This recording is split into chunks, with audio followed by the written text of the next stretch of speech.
ಈ ಮಕ್ಕಳು ಕೆಮ್ಮಿಗೆ ಕೆಮ್ಮು. ಸಣ್ಣ ಮಕ್ಕಳಿಗೆ ಕೆಮ್ತಾನೆ ಇರ್ತಾರೆ. ಒಂದು ವರ್ಷ 2 ವರ್ಷಕ್ಕೆ ಕೆಮ್ಮು, ಮಲಗಿದ ತಕ್ಷಣ ಕೆಮ್ಮು ಬರುತ್ತೆ, ಕೂತರು ಕೆಮ್ಮು ಬರ್ತಾ ಇರುತ್ತೆ. ಎಳೆ ಮಕ್ಕಳಿಂದ ನಿಮ್ಗೆ ಯಾರಿಗೆ ಬೇಕಾದರೂ 1 ವರ್ಷದ ಮಗುವಿಂದ ಹಿಡಿದು 15 ವರ್ಷದವರೆಗೂ ಕೊಡ್ಬೋದು, ದೊಡ್ಡವ್ರಿಗೂ ಕೊಡ್ಬೋದು, ಅಲ್ಲ ಅವ್ರಿಗೆ ವಾಸಿ ಆಗುತ್ತೆ. Okay okay. ಆ ಕೆಮ್ಮಿಗೆ ಏನಪ್ಪ ಮಾಡೋದು, ಕೆಮ್ತಾನೆ ಇರ್ತಾರೆ ಅವ್ರು ನೋಡಿ. ಒಂದ್ಸಲಿ ಕೆಮ್ಮೋದಕ್ಕೆ ಸ್ಟಾರ್ಟ್ ಮಾಡಿದ್ರೆ ಉಸಿರು ಹೊಟ್ಟೋಯ್ತೇನೆ ಅನ್ನೋದೇ ಥರ ಕೆಮ್ತಾ ಇರ್ತಾರೆ ಜೋರಾಗಿ. ಕೆಮ್ಮಿ ಇಡ್ತಾ ಇರ್ತಾರೆ.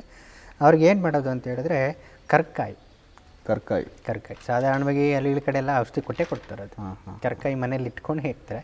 ಆ ಕರ್ಕಾಯಿನ ಜೇನುತುಪ್ಪದಲ್ಲಿ ತೇದಬೇಕು.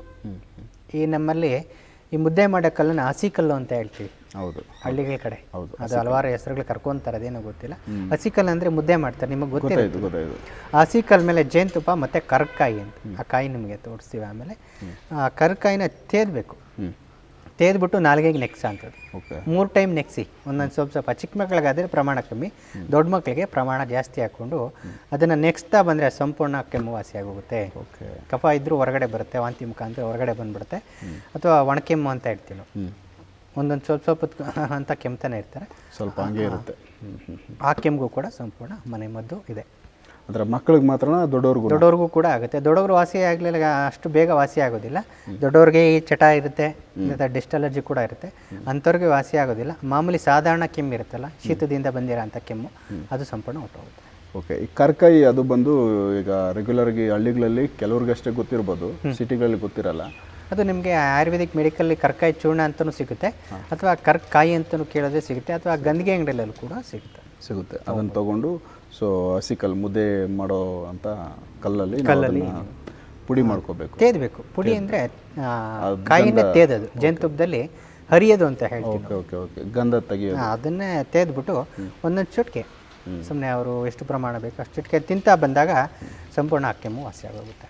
ದೊಡ್ಡವ್ರಿಗಾದ್ರೂ ಸರಿ, ಸಣ್ಣವ್ರಿಗಾದ್ರೂ ಸರಿ, ಮಕ್ಕಳಿಗೆ 1 ವರ್ಷದ ಮೇಲ್ಪಟ್ಟವ್ರಿಗೆ ಯಾರಾದರೂ ಸರಿ. ಓಕೆ. ಆದರೆ ಕೆಮ್ಮು ಕೆಲವ್ರಿಗೆ ವಯಸ್ಸಾಗಿದ್ರೂ ಕೂಡ ಒಂದು 60-70 ವರ್ಷ ಆಗಿರುತ್ತೆ, ಆದರೂ ಆ ಕೆಮ್ಮು ಹೋಗಿರೋದಿಲ್ಲ. ಹೌದು. ಅವ್ರಿಗೆ ಬಿಡಿ ಸೇದೋದ್ರಿಂದ ಬಂದಿರುತ್ತೋ ಗೊತ್ತಿಲ್ಲ, ಇಲ್ಲಾಂದರೆ ಇನ್ನೇನಾದರೂ ಈ ಅಡಿಕೆ ಅವೆಲ್ಲ ಅವುಗಳಿಂದ ಬಂದಿರುತ್ತೋ ಗೊತ್ತಿಲ್ಲ. ಬಟ್ ಈ ಥರ ಮಾಡಿದ್ರೆ ಅವ್ರಿಗೂ ವಾಸಿ ಆಗುತ್ತೆ. ಖಂಡಿತ ವಾಸಿ ಆಗುತ್ತೆ. ಸೊ ನೆಕ್ಸ್ಟ್ ಅವರು ಅಡಿಕೆ ಮತ್ತು ಬಿಡಿ ಇವುಗಳನ್ನೆಲ್ಲ ಚಟ ಇದ್ದರೆ ಬಿಡಬೇಕು, ಅದು ಬಿಡಬೇಕು, ಇಲ್ಲಾಂದರೆ ಕೆಮ್ಮು ವಾಸಿ ಆಗಿಲ್ಲ. ಸೊ ಈ ರೀತಿ ಒಳ್ಳೆಯ ವಿಚಾರ. ಆ ಥರ ಕೆಮ್ಮಿರೋರಿಗೆ ಒಂದು ಔಷಧಿ ನಮಗೆ ಮೊನ್ನೆ ಹೇಳಿದ್ರಿ, ಲ್ಯಾಬ್ಗೆ ಕಳಿಸಿದ್ದೀರಿ ಅಂತ.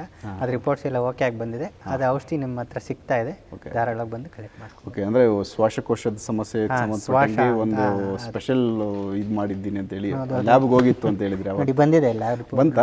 ಸೂಪರ್ ಗುರುಗಳೇ. ಓಕೆ, ತಗೊಂಡೇ ಬಂದಿದ್ದೀರಲ್ಲ. ವೀಕ್ಷಕರೇ, ಲಾಸ್ಟ್ ಎಪಿಸೋಡ್ಗಳಲ್ಲಿ ಒಂದು ಅಂದರೆ ಈ ಕರೋನಾ ಎಫೆಕ್ಟ್ಗೂ ಅದು ಯೂಸ್ ಆಗುತ್ತೆ, ಪ್ಲಸ್ ಮೇನು ಶ್ವಾಸ ಶುದ್ಧಿಯಾಗಿ ಉಸಿರಾಟಕ್ಕೇನೋ ತಾಜತನ ದೇಹದ ಒಳಗಡೆ ಫುಲ್ ಪೈಪ್ ಲೈನು ಏನಿದೆ ನಮ್ಮ ಉಸಿರಾಟದಿಂದ ಹೊಡೆದಿದ ತಕ್ಷಣ ಫುಲ್ಲು ಅಲ್ಲಿ ತನಕ ಅದು ತಾಜವಾಗಿ ಒಂಥರ ತುಂಬ ಚೆನ್ನಾಗಿದೆ, ತಾಜತನ ತುಂಬ್ತಾ ಇತ್ತು. ಸೊ ಇದು ಲಾಸ್ಟ್ ಟೈಮ್ ನಾನು ಒಂದು ಸ್ವಲ್ಪ ಇನ್ಫಾರ್ಮೇಷನ್ ಕೊಟ್ಟಿದ್ದೆ, ಅದು ಬಂದಿದೆ ಆಲ್ರೆಡಿ. ಇದಕ್ಕೆ ಇನ್ನೂ ಹೆಸರಿಟ್ಟಿಲ್ಲ ಗುರುಗಳು. ಅವರು ರಿಪೋರ್ಟ್ ಓಕೆ ಮಾಡಿ ಕಳಿಸ್ಕೊಟ್ಟಿದ್ದ ರಿಪೋರ್ಟ್ ಕೂಡ ಇದೆ. ಓಕೆ, ಅದು ರೆಡಿ ಮಾಡಿ ಕೊಟ್ಟಿದ್ದಾರೆ. Okay okay. ಟಿ ಅಂತ ಹಾಕಿದ್ದೀರಾ ಗುರುಗಳೇ? ಇದಕ್ಕೆ ಏನಾದರೂ ಬೇರೆ ಹೆಸರು ಇರ್ತೀರಾ? ಅವರು ಲ್ಯಾಬ್ ಅವರು ಇದು ಮಾಡ್ಕೊಂಡಿದ್ದಾರೆ. ಹೌದಾ? ಲ್ಯಾಬಿಂದ ಡೈರೆಕ್ಟ್ ನಿಮ್ಮ ಕೈಲೇ ಬಂತಿದೆ. So super. ಇವಾಗಲೇ ಬಂತು. ತುಂಬ ಜನ ನಮ್ಮ ವೀಕ್ಷಕರು ಅದು ಬೇಕು ಅಂತೇಳಿ ಕಮೆಂಟ್ಗಳು ಹಾಕಿದ್ರು. ಸಿಗ್ತಾ ಇದೆ, ಅದು ರೆಡಿ ಇದೆ. ಅವರು ಯಾಕಂದರೆ ಅದನ್ನು ನಾವು ಕೊಡೋದಕ್ಕೆ ಇಷ್ಟಪಡ್ತೀವಿ. ಯಾಕಂದರೆ ಲ್ಯಾಬ್ರೇಟರಿಯಲ್ಲಿ ನಾವು ಅಡ್ಡ ಪರಿಣಾಮಗಳೇನಾದರೂ ಆದರೆ ನಾವೇ ಜವಾಬ್ದಾರಿ ಅಲ್ವಾ. ಫೈನಲ್ ಅದು ವಿತ್ ಪ್ರೂಫ್ ಬರಬೇಕು. ಬೇಕು ನಮಗೆ. ಯಾವುದೇ ಒಂದು ಔಷಧಿ ಬಿಡುಗಡೆ ಮಾಡಬೇಕಿದ್ರು ಅದಕ್ಕೆ ಹಲವಾರು ಫಾರ್ಮಾಲಿಟೀಸ್ ಇದೆ. ಓಕೆ.